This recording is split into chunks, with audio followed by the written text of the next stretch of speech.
বান্দি, শুধু তাই নয়, চিন্তা যদি করে প্রেমতে যদি একটু আল্লাহর নাম নেয়, আল্লাহকে নিয়ে ভাবে, এবং আল্লাহর এই জমিনে কেমনে করে চলতে হবে, এই জমিনটা কার, এই রাজত্বটা কার, এগুলো চিন্তা গবেষণা করবে, আল্লাহর কাছে ক্ষমা চাইবে।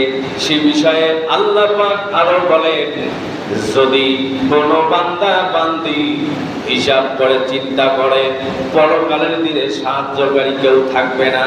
এই দুনিয়ায় অনেকের সাহায্য হিসাবে দাঁড়িয়ে যায়, আন্তর্জাতিক ট্রাইব্যুনালে দাঁড়িয়ে যায় উকিল, এবং যত প্রকার কোর্ট কাছারি বলেন, আসামির পক্ষে সবাই দাঁড়িয়ে যায়, টাকা পয়সা দিয়ে হোক এবং মালম্যান দিয়ে হোক না কেন, দাঁড়িয়ে যায় তার পক্ষে সাহায্য করার জন্য।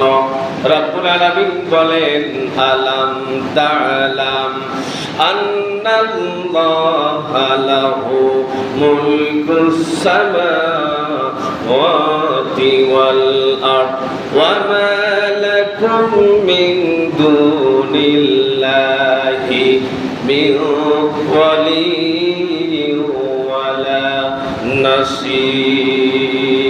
আল্লাহ রব্বুল আলামিন বলেন,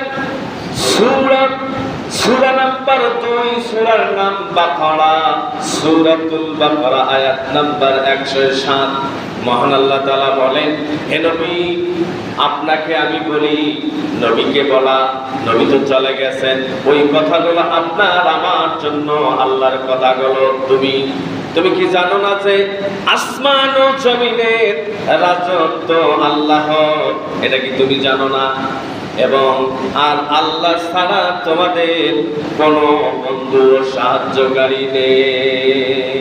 আল্লাহ ছাড়া কোনো সাহায্যকারী এবং বন্ধু আমাদের নাই। এটা কি আপনি জানেন না? প্রিয় নবীজিকে মহান আল্লাহ তাআলা জানিয়ে দিয়েছেন। সুতরাং আমাদেরকে একটু চিন্তা করতে হবে যে আমাদের সঙ্গে আছেন কে? আল্লাহ। আমাদের সঙ্গে থাকবেন কে? আল্লাহ। এবং হাশরের ময়দানে সাহায্যকারী কেবল শুধুমাত্র কে থাকবে? আল্লাহ। সুতরাং সাহায্যকারী এই পৃথিবীতে আমি কাকে বানাইতে চাই? যিনি দিনদার, পরহেজগার, মুত্তাকি, শরীয়ত সম্মতভাবে চলে। আপনি যদি তার কাছে যান, তাহলে আপনাকে পুরো শরীয়তের পথে আপনাকে উঠে দেওয়ার পথ দেখা দিবে, তাহলে আপনি যাইতে পারেন। এই পথটায় আল্লাহর পথ এটা দেখে দেবে, তখন আপনার পরকালের সাহায্যকারী হিসাবে কেউ থাকবে না, শুধু থাকবে কে? শুধু থাকবে আল্লাহ। আল্লাহ যদি আমাদের সহযোগীকারী হয়, অর্থাৎ সাহায্যকারী হয়, তাহলে